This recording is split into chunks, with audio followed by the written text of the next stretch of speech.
T'as certainement vu passer ce petit bijou qu'est la DJI Osmo Pocket 3, sinon je sais pas dans quelle grotte tu vis, parce que tout le monde en parle depuis plus d'1 an. C'est la caméra qui a clairement révolutionné le marché de la création de contenu et j'ai clairement pas mis longtemps à l'acheter, je l'ai acheté en mars 2024. 1 an plus tard, après des heures et des heures de contenu créé grâce à cette caméra, que ce soit pour des vlogs ou même pour des formats comme celui-ci pour ma chaîne YouTube ou mon podcast, il est temps pour moi de te faire mon retour. Je vais essayer d'être la plus objective et transparente possible quant à mon utilisation de la caméra, les tips que je peux te donner, parce que si tu es ici, je pense que tu hésites à l'acheter, donc j'espère pouvoir t'aider au mieux dans ton choix. Reste bien jusqu'à la fin de cette vidéo, je vais t'aider à faire ton choix en 5 points. Premier point, pourquoi j'ai décidé d'acheter cette caméra il y a 1 an. À l'origine, j'ai une caméra Sony ZV-1, une caméra plutôt classique qui peut être utilisée pour du vlog, mais que moi personnellement j'utilisais pour créer des vidéos YouTube face caméra comme celle-ci, et j'ai décidé d'acheter cette caméra au moment où j'ai voulu lancer ma chaîne YouTube, parce que à ce moment-là, même si je savais que le matériel n'était pas le plus important dans la création de contenu, je savais que en investissement dans un bon matériel, ça allait me pousser à être régulière et à me lancer sur la plateforme YouTube dont je rêvais depuis un moment. Cette première caméra, ça a été clairement un des meilleurs investissements que j'ai pu faire. C'est ce qui m'a permis de me lancer sur YouTube, de lancer mon offre Success Story et d'avoir mes premières clientes, parce que ce format crée un lien de confiance tout simplement. Et quelques mois après, ça m'a permis aussi de lancer mon podcast vidéo. En revanche, même si cette caméra peut être une caméra de vlog, je trouvais que c'était pas du tout pratique, elle était assez grosse, la stabilisation est clairement pas ouf, le micro n'est pas bon non plus, donc moi j'utilise un micro de podcast, donc je peux pas l'emmener avec moi dans des vlogs à l'extérieur, donc c'était vraiment pas un outil qui était pratique, et c'est ce qui m'empêchait à faire des vrais vlogs où je peux bouger de mon bureau. Mais début 2024, c'est vraiment le moment où j'ai voulu me lancer dans ce format de vlog, parce que moi-même je commençais à en consommer énormément d'entrepreneuses en ligne, de créatrices de contenu qui montraient un petit peu les coulisses de leur vie, de leur business, et je me suis dit j'ai envie de faire pareil, j'ai envie de montrer la vraie vie, ça passe par les vlogs, mais c'était encore une fois très difficile avec cette grosse caméra. Et c'est à ce moment-là que sort la DJI Osmo Pocket 3, ou en tout cas que moi je la découvre à travers d'autres créateurs de contenu qui l'utilisent, et je me dis mais qu'est-ce que c'est que ce petit truc qui sort des vidéos incroyables. Je me rends compte que c'est un véritable bijou par rapport à son prix, ça filme en 4K, bref je vais t'expliquer un petit peu tout ça dans la partie suivante, mais je vois directement le bijou que c'est et à quel point ça peut me gagner du temps et me permettre de potentiellement gagner de l'argent derrière,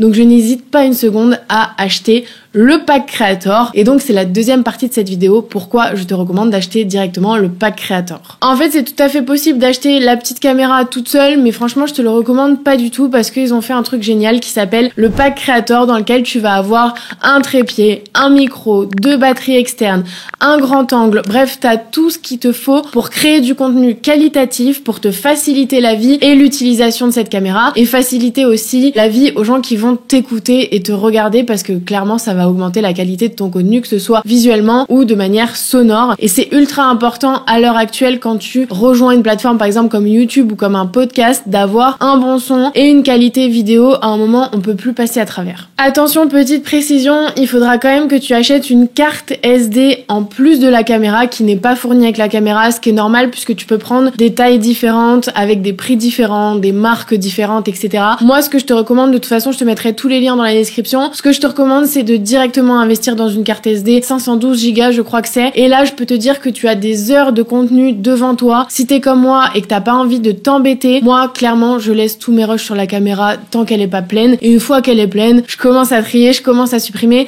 mais j'ai clairement pas envie de le faire tous les jours ou toutes les semaines, et donc cette carte SD elle me permet vraiment d'être ultra libre dans ma création de contenu. Ce qu'on ne sait pas forcément avec ces caméras un petit peu anciennes, c'est que très souvent il y a plein de choses à acheter en plus de la caméra qui elle a déjà un gros coût, mais tu vas devoir acheter un micro, avoir des objectifs différents, racheter plein de petits accessoires comme ça qui vont en fait être un gouffre financier et un gouffre technique. Si tu n'as pas les bases pour utiliser ce genre de caméra, c'est clairement très difficile, en tout cas pour moi qui n'ai pas envie de me former là-dedans, qui n'ai pas envie de passer des heures à comprendre comment la caméra fonctionne, ça a été très difficile au départ. En plus de ça, il faut changer les batteries dans ces caméras-là qui ne tiennent clairement pas en termes de temps. Dès que tu filmes en 4K, ça descend en 2.2, ça se recharge très lentement, bref, il y a vraiment énormément d'inconvénients à ces caméras selon moi. Autre point noir qui m'a poussé à changer de caméra, c'était le fait que la mienne surchauffait. Dès que je tournais 30 minutes en 4K, elle commençait à s'éteindre en plein milieu, à surchauffer et elle était impossible d'utilisation. Donc autant vous dire que quand on est dans un voyage en train de vlogger et que ça nous arrive, je pense que ça doit être insupportable. Ça l'était déjà quand j'utilisais juste au bureau. Donc j'ai préféré pas prendre le risque et ne jamais faire de vlog avec celle-là. Elle a fait son temps et j'ai acheté évidemment le kit Creator DJI. Autre très gros avantage de la DJI, c'est que si t'as pas vraiment de tête, si t'as pas vraiment pensé à recharger tes petites batteries externes, eh bien sache que la caméra se recharge directement elle-même avec une charge rapide, t'as juste à la brancher et elle se recharge en seulement quelques minutes, donc ça c'est super bien. J'y pense parce que j'aime tellement cette caméra que je l'ai proposée à mon alternante, c'est-à-dire que maintenant on a une caméra chacune pour vlogger et en fait elle oublie très souvent de recharger, que ce soit son téléphone, ses caméras, etc. Et bien ça lui facilite la vie parce que même au moment où elle a plus de batterie, elle a juste à attendre quelques minutes, alors que vraiment ces batteries là ça prend un temps fou à recharger. Souvent il faut les faire charger la nuit et si t'as pas de tête comme nous, franchement c'est une galère. Il y a plein d'autres avantages techniques à cette petite caméra. Si tu veux vraiment tout le détail de ce qu'elle contient, je t'invite à regarder la vidéo que j'avais fait sur le sujet des meilleurs outils et le meilleur matériel pour les créateurs de contenu. Troisième point pour t'aider dans ton achat de cette DJI Osmo Pocket 3 et pour te prouver à quel point moi j'en suis satisfaite, c'est mes résultats. En effet, grâce à la portabilité et la praticité de cette petite caméra, j'ai réussi à faire 18 vlogs en un an, ce qui fait une moyenne d'à peu près un vlog et demi par mois. Donc je suis très contente d'avoir fait cet achat parce que c'est clairement ce qui m'a poussée à intégrer ce format à ma création de contenu. Et je m'en suis servi aussi pour certaines vidéos YouTube et certains podcasts quand j'étais en déplacement. Et franchement, ça c'était un game changer parce que très souvent, si je suis en déplacement, je me dis que je peux pas tourner, je peux pas faire ma vidéo, je peux pas faire mon podcast et c'est clairement ingérable. Alors qu'avec cette petite caméra, je l'emmène partout et je peux me filmer très facilement. Je me suis filmée au Japon, je me suis filmée au ski. Bref, c'est vraiment super pratique quand tu bouges. Surtout si t'es comme moi et que tu n'aimes pas prendre de l'avance dans tes contenus. Bon, évidemment, c'est une question d'organisation, mais moi, même si je pouvais le faire, de tourner 4 vidéos YouTube d'un coup, j'ai pas envie de le faire parce que j'ai pas la bonne énergie, j'ai pas assez de temps devant moi, j'ai pas assez de créativité pour faire tout d'un coup. Je préfère faire étape par étape, vidéo par vidéo, semaine après semaine, et du coup, ça me permet encore une fois de garder ce rythme, peu importe où je me trouve. Je vais pas te mentir, au tout début, j'ai galéré un tout petit peu à m'en servir, même si c'est très facile techniquement, t'as quasi rien à faire, t'as 2 boutons grosso modo, mais c'est un outil en fait qui est très modulable, qui est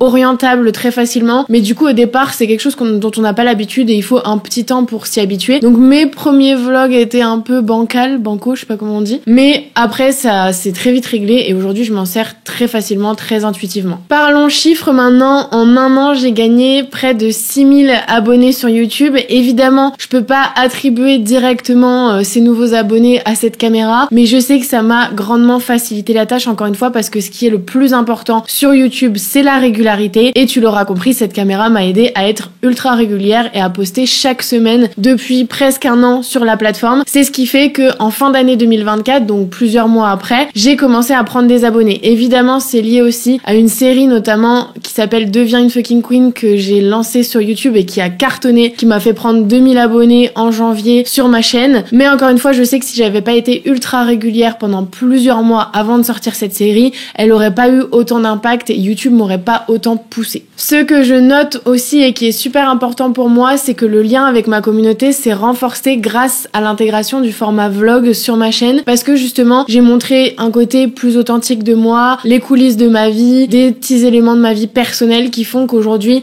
ma communauté me connaît beaucoup plus que si je faisais que des vidéos comme celle que tu es en train de regarder, et ça je l'attribue directement au fait que j'ai une petite caméra que je peux emporter avec moi partout, comme si je vous emmenais avec moi dans mon quotidien. Tu peux aussi utiliser cette caméra pour faire du contenu vertical. Personnellement, je le fais pas parce que j'ai un iPhone 16 Pro, donc je préfère directement filmer avec l'iPhone et derrière faire le montage, etc. et tout faire sur l'iPhone. Mais si t'as un téléphone plus ancien, moins qualitatif, l'achat de cette seule caméra peut te permettre de faire à la fois du contenu vertical et à la fois du contenu horizontal. Quatrième étape, je vais quand même te parler des inconvénients, même si, je te l'avoue, ils sont très durs à trouver. Mais après un an d'utilisation, il y a toujours des petits hicks et donc je vais te les partager tout de suite. Premier point que j'identifie, c'est que la caméra met un petit temps pour s'allumer. Il faut déjà tourner l'écran et ensuite appuyer sur Rec. Du coup, ça m'est arrivé parfois, quand je faisais des vlogs, notamment de voyage, de louper quelque chose qui passe ou de louper un élément qu'il fallait que je prenne en vidéo immédiatement parce qu'il y a ce petit délai entre je la sors, je l'allume. Ça, enregistre et le truc est déjà fini en fait. Donc c'est pour ça que souvent je complète mes vlogs avec des images directement tournées à l'iPhone. C'est pas obligatoire, mais comme moi j'ai pas envie d'avoir tout le temps ma caméra dans la main, c'est vrai que j'ai tendance à dégainer beaucoup plus rapidement mon iPhone quand il se passe quelque chose. Deuxième point que j'identifie, c'est la coque du kit Creator. Elle est censée protéger la caméra, elle est censée permettre d'avoir le grand angle qui se clipse à l'intérieur. Résultat, j'ai perdu mon grand angle parce qu'en fait une fois que la coque est dans ton sac, le grand angle peut partir et je pense que je l'ai perdu soit dans un sac, soit carrément par terre quelque part et c'est très dommage. Bah voilà, c'est la vie, mais c'était un peu triste, même si je m'en servais pas beaucoup. Bah voilà, j'ai plus le grand angle parce que je l'ai perdu à cause de cette coque qui en fait se referme pas. Je trouve que la caméra bouge beaucoup trop dans la coque et que ça peut abîmer l'objectif. Donc j'ai décidé de rajouter un petit accessoire, une petite coque en silicone qui est pour moi beaucoup plus protectrice et en plus ça rajoute un côté esthétique à la caméra. Donc on s'en plaint pas. Troisième point, je trouve que le petit trépied est utile au début quand tu prends en main la caméra ou quand tu fais des plans d'assez loin, mais quand tu te filmes comme je suis en train de le faire, c'est impossible quasiment parce que du coup il faudrait te filmer en contre-plongée puisque le trépied ne se règle pas en hauteur, ce qui fait que quand j'utilise la caméra, en général j'utilise un trépied de téléphone par exemple que je peux moduler en termes de hauteur, d'inclinaison, etc. C'est quand même beaucoup plus simple et beaucoup plus stable. Et dernier point, tu le verras en fait, quasiment tous les inconvénients que je trouve sont liés au pack Creator qui est très bien mais qui peut être amélioré selon moi. C'est la trousse dans laquelle ton pack Creator arrive. Elle est super étriquée, elle est super grosse, encombrante, donc je trouve pas ça pratique parce que elle est à la fois trop petite et trop grosse, ce qui fait qu'en fait j'emmène juste la caméra avec moi comme ça, avec les éléments à droite à gauche. C'est très souvent que je perds mon micro parce qu'il n'y a pas de quoi attacher le micro à la caméra. Je trouve ça assez dommage. Il y a des gens qui achètent des coques exprès pour clipser le micro. Après je trouve que ça rajoute du coup une grosseur à la caméra qui fait qu'elle est moins portative et du coup elle perd de son intérêt. Donc voilà, il faut être un peu plus organisé que moi, mettre le micro toujours au même endroit, s'assurer de pas oublier le micro quand tu prends juste la caméra, parce que oui, il y a un micro intégré dans la caméra mais je trouve qu'il est pas très quali. En tout cas par exemple dans mon bureau ça résonne énormément, donc je préfère toujours avoir le petit micro avec moi, ce qui fait que les gens auront tout simplement une meilleure qualité sonore à la sortie de la vidéo. Cinquième et dernier point de cette vidéo, c'est est-ce que je recommande d'acheter ou non cette caméra. Je pense qu'en écoutant cette vidéo t'auras déjà la réponse, c'est un immense oui. Moi ça a été vraiment un game changer cette caméra dans ma création de contenu et encore je ne l'ai pas exploité au maximum parce que mon métier principal c'est mon business en ligne et c'est pas la création de contenu. Mais si t'es ou tu veux devenir créatrice de contenu, ne te pose pas de questions, c'est vraiment la caméra qu'il te faut en termes de rapport qualité-prix. Je ne trouve pas mieux à l'heure actuelle sur le marché. En termes de barrières, elle casse tout cette caméra. Les barrières techniques qui peuvent te freiner d'acheter une plus grosse caméra n'existent plus. Les barrières financières sont limitées, même si c'est un investissement, c'est un budget, je te recommande de le faire. Je te garantis que si tu veux vraiment créer du contenu, si tu veux développer une marque personnelle en 2025, c'est vraiment un achat que tu ne regretteras pas et qui va te motiver, je l'espère comme moi, à être régulière et à te développer sur au moins une plateforme et pourquoi pas plusieurs, puisqu'une fois de plus, tu peux filmer en vertical et en horizontal. Vois vraiment cet achat comme un investissement parce que quand tu te lances dans la création de contenu, tu ne sais pas ce qui peut arriver. Ça peut aller très vite. Tu peux ensuite obtenir des collaborations avec des marques. Tu peux aussi créer tes propres offres en ligne et du coup créer un business au service de ta vie. Donc je t'invite grandement, si tu hésites, à ne plus hésiter et à croire en toi puisque cet outil te permettra de révéler ton potentiel sur les réseaux. Si tu as aimé cette vidéo, je t'invite à liker, à t'abonner et à me le dire en commentaire. Si tu as des questions surtout, n'hésite pas, je serai ravie de te répondre et je te dis à la semaine prochaine pour une prochaine vidéo.